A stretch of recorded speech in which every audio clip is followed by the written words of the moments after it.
How to create a subdomain in cPanel. This demo assumes you've already logged into cPanel and are starting on the home screen. Now let's learn how to create a subdomain. Click the subdomains icon. Enter the prefix of your new subdomain.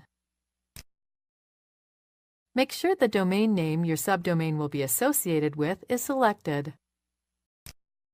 A directory name, the same as your subdomain prefix, will automatically appear, although you can change this if you want.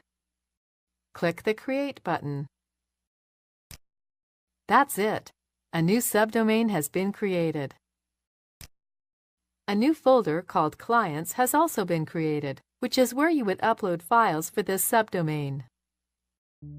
This is the end of the tutorial. You now know how to create subdomains in cPanel.